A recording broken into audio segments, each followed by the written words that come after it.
20, דף קנ"ב עמוד ב', שבת, chapitre 23,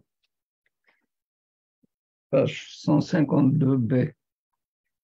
Le cours est l'Ilou Nishmat, Niftarim Rabbi David Nissim Ben Isha, Rabbi David Ben Esther, Mimoun Ben Simi, Makhlouf Ben Estria, et Ruth Alexandra, Esther Haya, Bat Luna Patricia. גם לרפואת כל חולי עמו ישראל בכללם, לגדית שרחבה. שהקדוש ברוך הוא יבשר אותה בשורות טובות נפלאות. שמעון בן משעודה, חיים רחמונה בת עודד, חיים בת לונה, חיים בן משעודה. טוב. שלמה נסים בן חנה. שלמה נסים בן חנה. Merci Rabbi.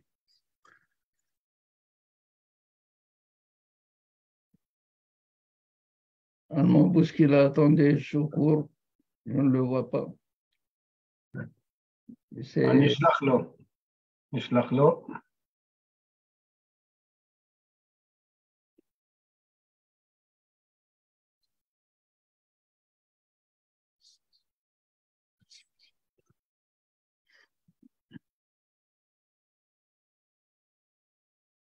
Amar Rav Mari, c'est là-bas où nous sommes. כן. Amar Rav Mari a dit, Atidim Tzadikim de Abu Afra.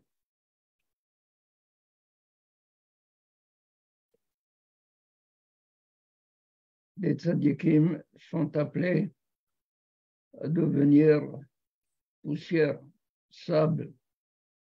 C'est-à-dire que même les tzadikim eux-mêmes, en mourant, ils deviennent du sable. Dirtiv, c'est le verset que nous avons vu hier. V'yashuv ve'afar al haaretz. Et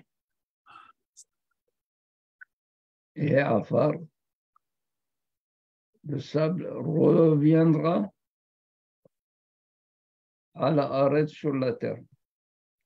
C'est-à-dire quand il sera sur la terre, il redeviendra sable, puisque l'homme, il a été fait à partir du sable, afarata. C'est donc, Rav Mari dit cela. On apporte un maasé important. Anu kapolae de Abu Kafle Be'ara de Rav Nachman.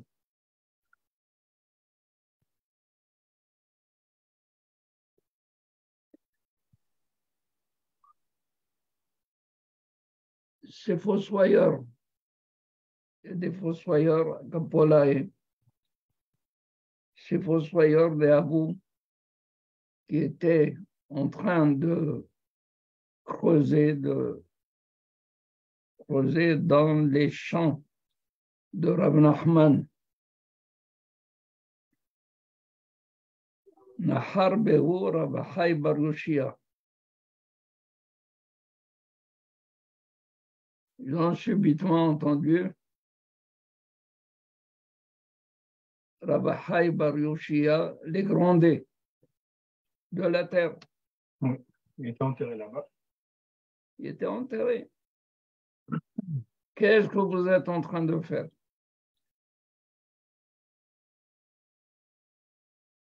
Alors, les pauvres, ils ont déposé les outils. À tout, les Rab Nachman. Ils sont venus de dire à Rab Nachman, Naharban Gavra. Un homme nous a grondé.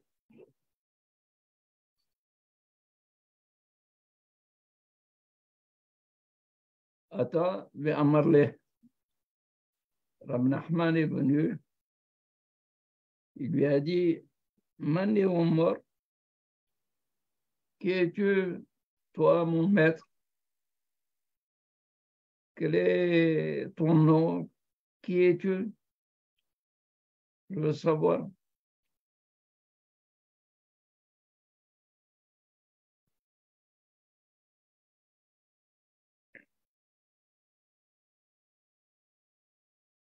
Amalé Ana Ahai Barushia.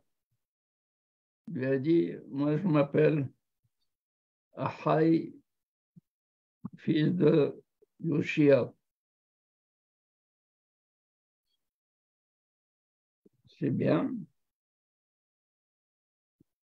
Amalé, Rab Nachman lui dit, Velav Amar Rab Mari Atidé Tzadiki de Abu Afra. N'est-ce pas que Rab Mari a dit, a enseigné que même les tzadikim deviendront du sable, poussière.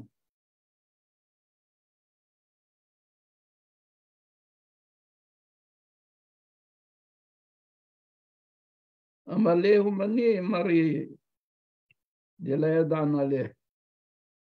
Qui est ce mari? Je ne sais pas. Que je ne connais pas, ça veut dire que je ne veux pas du tout connaître. Je ne suis pas d'accord avec lui. La preuve, c'est qu'il est là en chair et en os.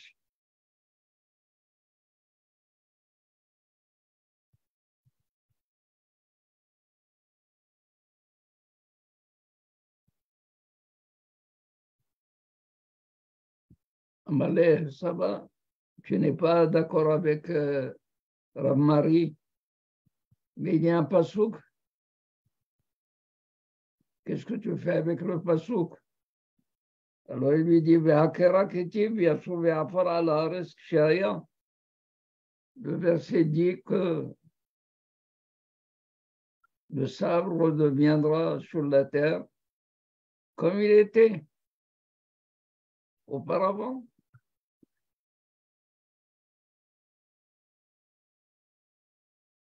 Alors le mort Rabahai Bar Yoshia, il dit à Rab Nachman.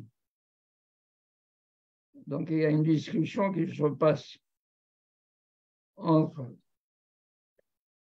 le mort et Rab Nachman qui est vivant.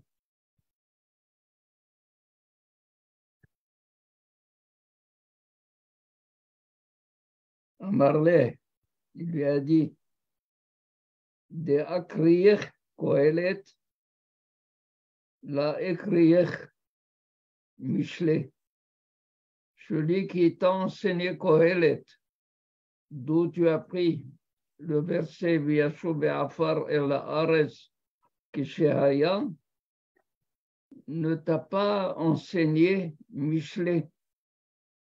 Et dans Mishle, qu'est-ce qu'il est dit? Dirtiv, Urkav Atzmot Kin'a. Urkav Atzmot Kin'a. La désintégration, décomposition aussi du squelette de l'homme, c'est Kin'a, la jalousie.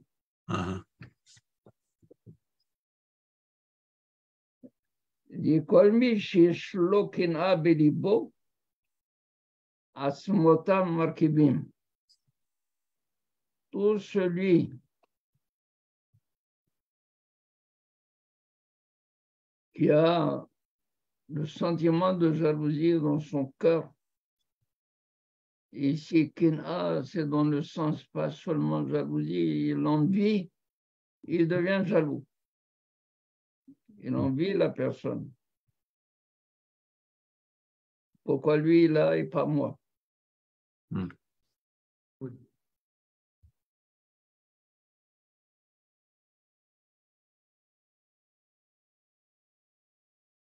Donc, tout celui qui a kina, ce sentiment de jalousie, bélibo dans son cœur, atzmotav, ses os, l'ensemble de son squelette, markibim, pourrissent, deviennent, ils se désintègrent.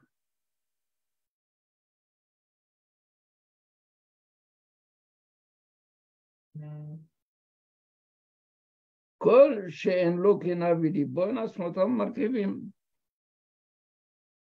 Je n'aurais pas appris de ce qu'il a dit tout à l'heure. Il y a un théorème, la réciproque. La réciproque, il vient, il me dit, tout celui qui n'a pas d'envie dans son cœur et de jalousie, est naturellement marqué. Pourquoi il revient là-dessus?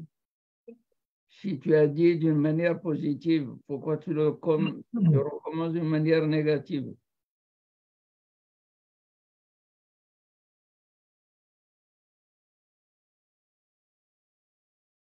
Oui. La négation de tout, c'est pas tout de l'autre côté, c'est il existe. C'est-à-dire que si jamais on dit que tous ceux qui n'ont pas de jalousie, ils sont intacts, le contraire, c'est que ceux qui ont de la jalousie, ils ont les os qui pourrissent. L'inverse, c'est ceux qui n'ont pas de jalousie, ils peuvent. C'est pas totalement, si on prend comme un théorème, c'est pas tout contre tout. Je comprends ce que vous voulez dire. Je vais le retraduire. Disons ceci. Si on rencontre quelqu'un qui n'a pas d'envie et qui a eu le squelette qui a pourri, qui s'est désintégré, il va dire, voilà, ton théorème est faux. Non, je te dis, il ne faut pas qu'il y ait. Et si jamais il y a un soupçon de cela, il peut se désintégrer.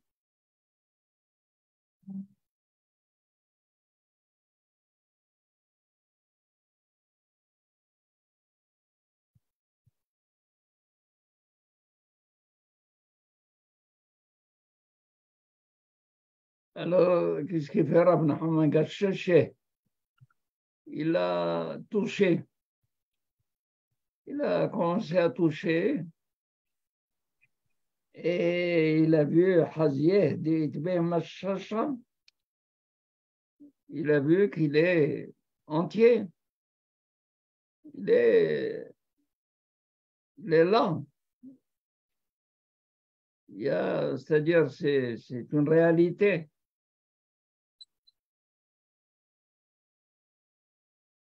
Il est réellement là. L'être n'a pas été désintégré. Dans ce cas-là, pourquoi est-il mort?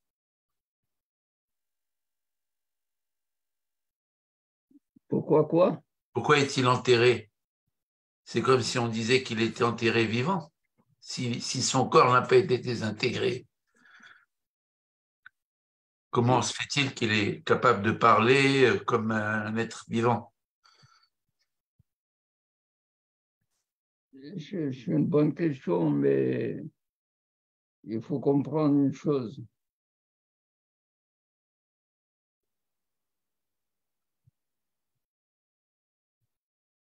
Rahim Akadosh pose la question, si jamais Adam Arishon n'avait pas fauté, qu'est-ce qui serait? Voilà. Mais la mort comme système,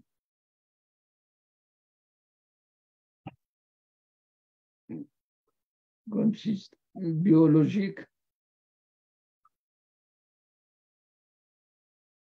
dans Masechet Sanhedrin,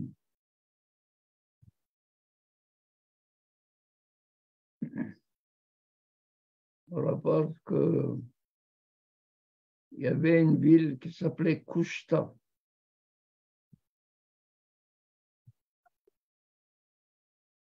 Dans cette ville qui s'appelle Kushta, Kushta c'est la vérité. Kéchot. Keshot. Kéchot. Don Quichotte.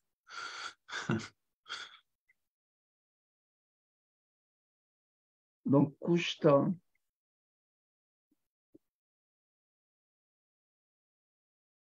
les gens vivaient longtemps. Et quand ils décident de mourir, ils sortent de la ville. Une fois qu'ils sont sortis de la ville, ils meurent. Alors l'homme est le maître de son destin. C'est sûr.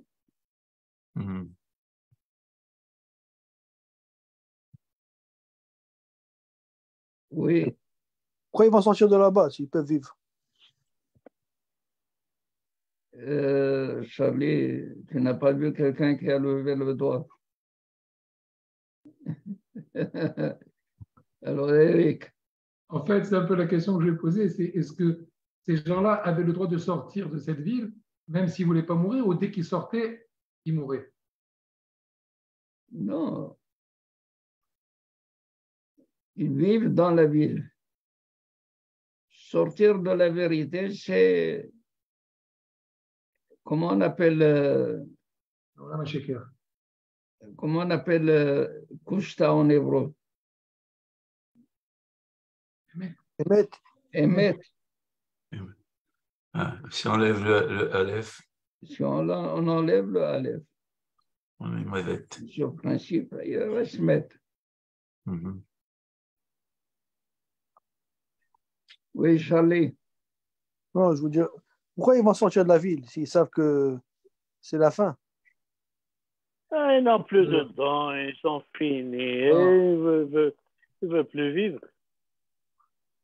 Ni donnent ni rien du tout, ils sont finis. Personne n'a le droit d'enlever une seconde de leur vie. En passant de la vie, ça s'appelait Louz. Vous voulez parler en français, je vous laisse. نقول أنا سلو عيشة كانوا له لوز. כן, אבל זה קושטה. Un autre nom que Luz. Afak. Et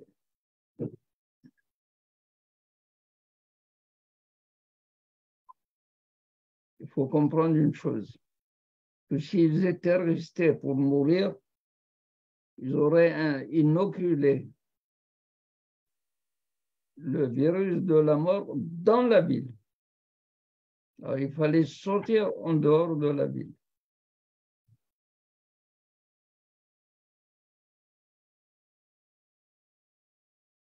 Alors, c'est que il y a un rave dont je ne me souviens plus le nom, où la Gemara dit même si on lui donnait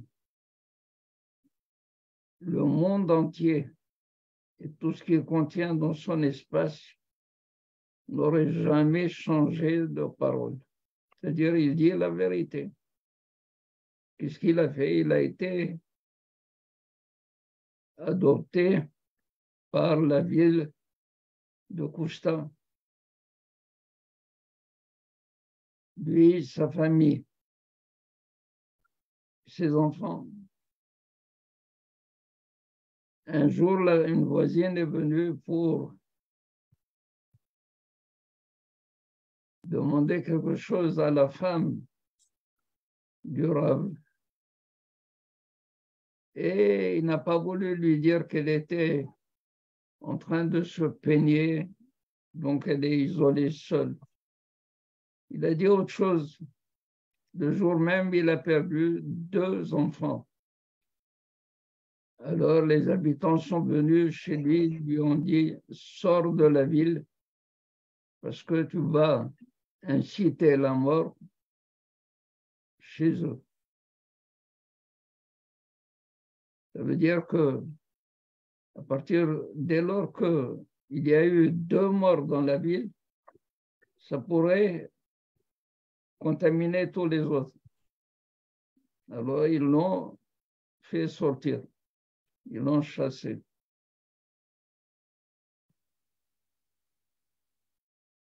Donc ici, à part ça, les Hachamim ont dit, celui qui dans sa vie, il a fait mi beto kivro, qui a fait de sa maison sa tombe, à sa mort, il fait de son kever beto. Sa tombe devient sa maison. Ça veut dire Abahai ben Yoshiaou, il a changé de résidence, il était vivant, mais il était chez lui. D'ailleurs, Rab Nachman, qu'est-ce qu'il lui dit? Quand il l'a touché, il a vu qu'il était réellement vivant, en chair et en os.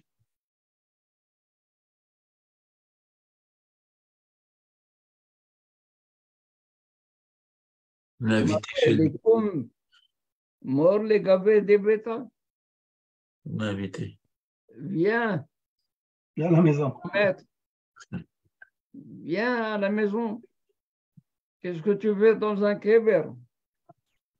C'est ma question. Amarle, Gilita datach, yafiloni bihi la karita. Il lui a dit Ravaha, il lui a dit, maintenant tu as dévoilé.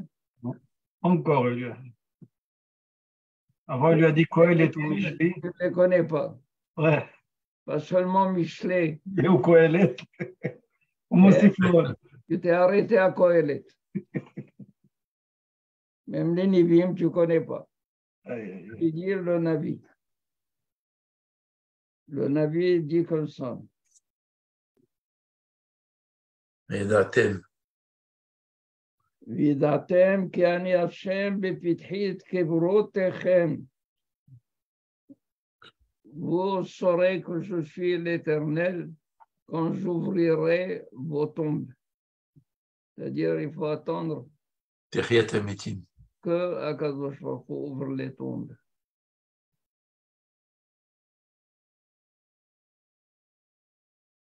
Barab Nachman, il lui a dit, Amarleh,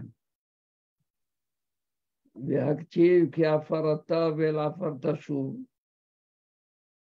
Tu dois devenir afar. Et maintenant, comment tu vas être V'tihiyat Amitim? Comment il va te faire revivre? Comme nous avons dit, Tihiyat Amitim, c'est quoi? C'est une fois qu'il est devenu sable, Akadosh Baruch Hu, il refait.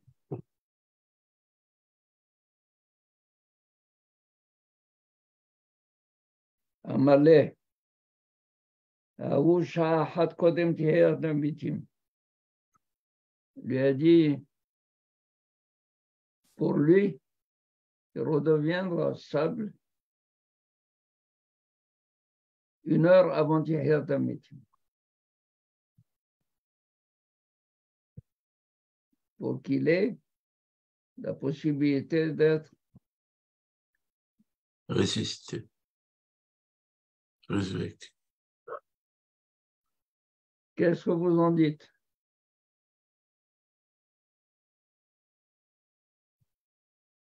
La discussion est ouverte.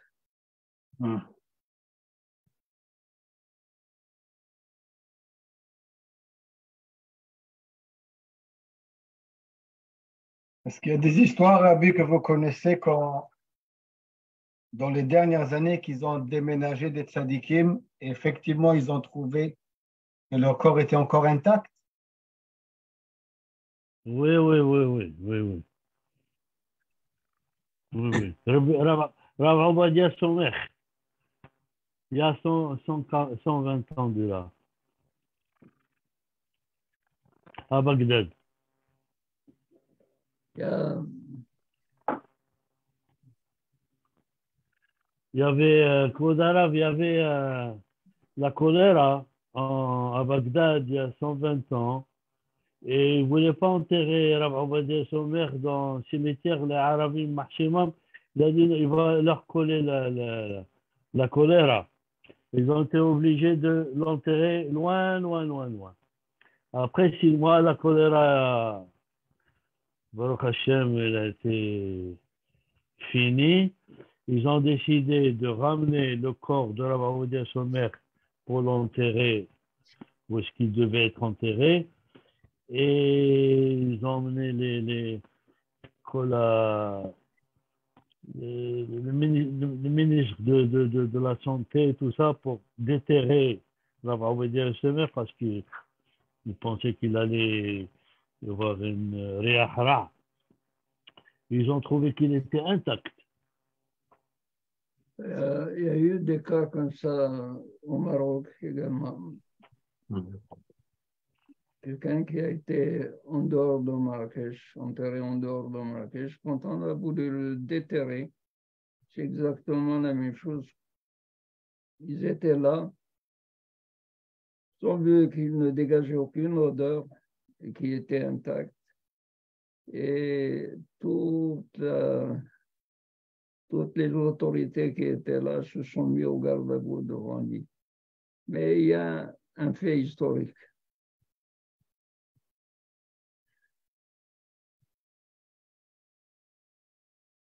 Dans la campagne de Russie,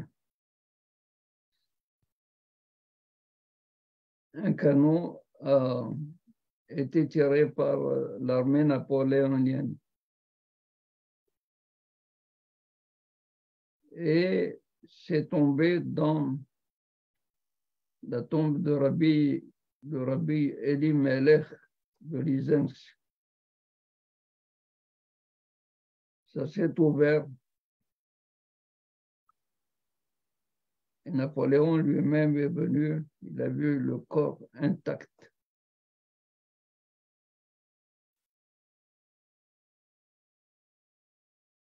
Et il s'est mis au garde-à-vous. Il saluait la personne, il a dit, c'est une personne d'une très grande valeur qui est ici. Il l'a reconnu. Je vais vous raconter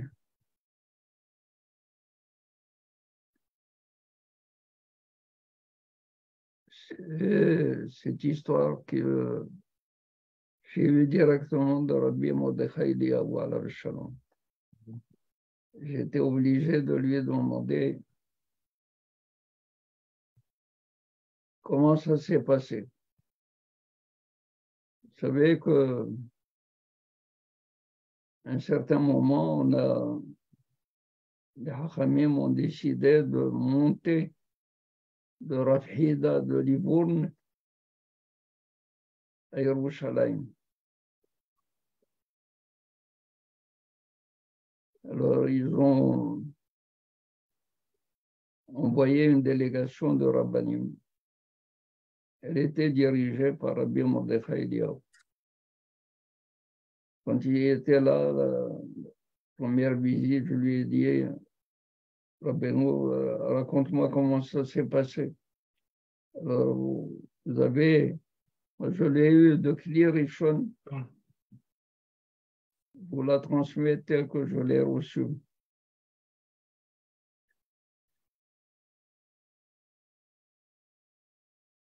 Ils ont été à Livourne, ils ont fait ce qu'il fallait faire, Tébila, Tanit. beaucoup de tchouva, et ils ont ramené les ossements de Rabbi du Rafida al Shalom. Quand ils l'ont ramené en Eretz Israël, à Tehom Kolaïr, il y a eu des gens qui ont commencé à parler. C'est pas du tout Rabbi Rafida. Rafida ne peut pas être un sac d'ossements, de squelettes comme ça, désintégré.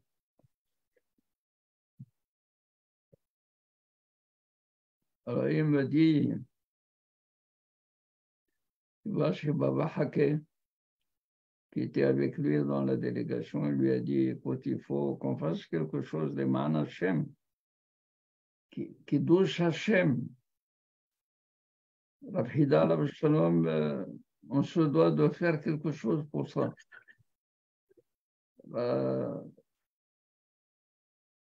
Baba Hake al Shalom lui a dit, écoute, laisse-moi tranquille, fais ce que tu veux faire.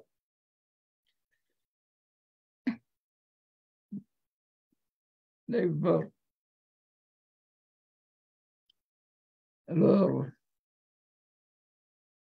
il a passé la nuit à faire des tikkunim. Le lendemain, il a prié. Il s'est adressé à Rafida. Il a dit à Rafida, maintenant tu dois montrer que tu es le tzaddik que tout le monde vénère. Fais les ma'an Hashem, shitkadesh shemo barabim.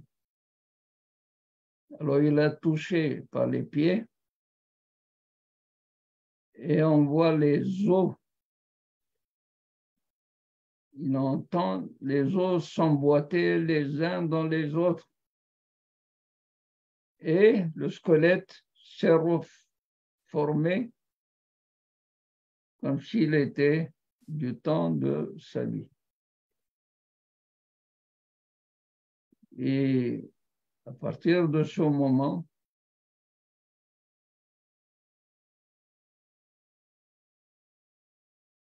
tout le monde a reconnu que c'était Rafida. Quand Rabbi Mordechai Eliyahu est niftar,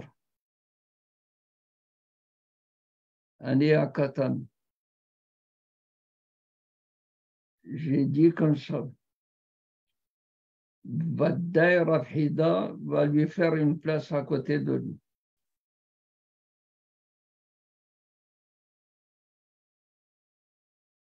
Et c'est là-bas qu'il a été enterré. À côté du Rafida, vous allez Rafida, vous passez à Rabbi Mordechai Eliyahu.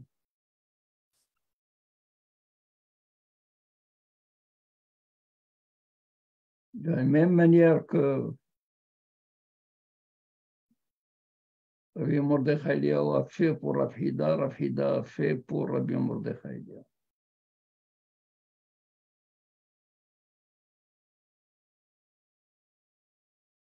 C'est extraordinaire.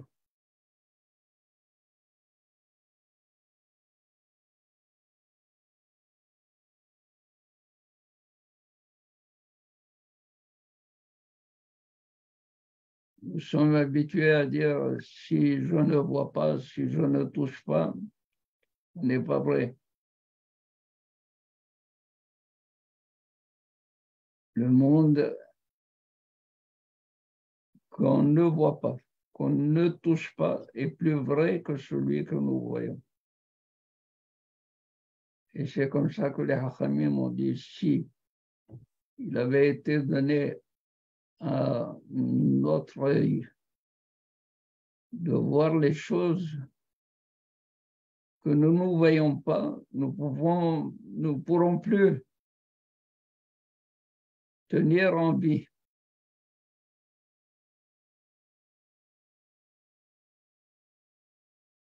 C'est pour cela que Bilam Arasha n'a pas vu ce que la bête a vu. Ouais.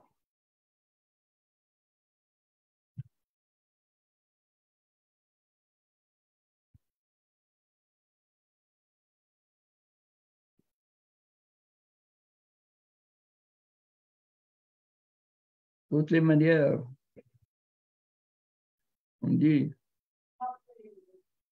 ותמת שרה בקריית ארבע, היא חברון בארץ כנען.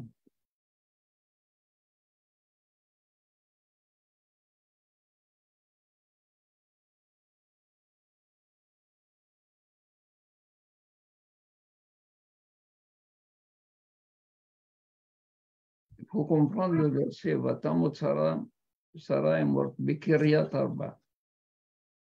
Tout le monde connaît קריית ארבע. Pourquoi faut-il dire hi Hebron, c'est elle Hebron?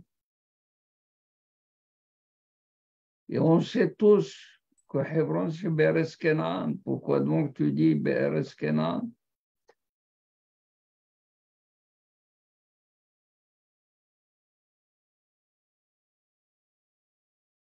Vatamot Sarah.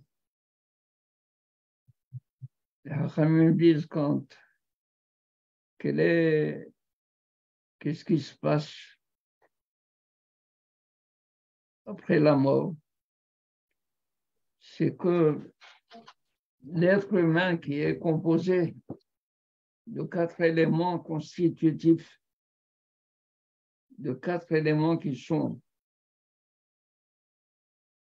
Arma, Esh, du feu, Resh, Ruach, Maïm, de l'eau, Aïn, Afar. Les 4 éléments, chacun va à son origine.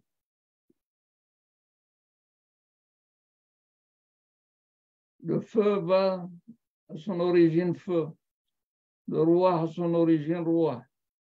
C'est-à-dire, il se dispatche. Tout est séparé. Ça, quand il s'agit de qui? De tous les morts. Où chaque élément rejoint son élément premier. Mais Sarah, quand elle est morte, mais Kiryat Arba. Les 4 éléments aussi sont là, mais est-ce qu'ils se sont séparés? Non, Hebron, ils sont restés, mais Hubbarim, ils sont restés ensemble. Ils ne se sont pas séparés. Et si tu veux savoir pourquoi, Be'eretz, parce que Eretz vient du mot Ratson, la volonté. Elle faisait la volonté de Akadosh Baruch Hu. Et comment on fait la volonté de Akadosh Baruch Hu? Kenan, avec Nia, avec la soumission. Il faut se soumettre. Be'eretz Kenan.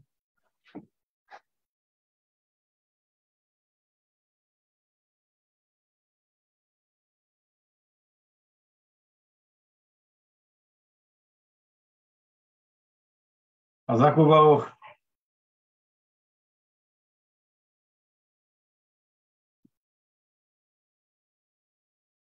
Merci, Rabbi.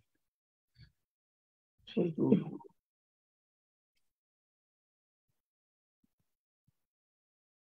Baruch Adonai Leolam. Amen ve Amen. Amen. D'accord.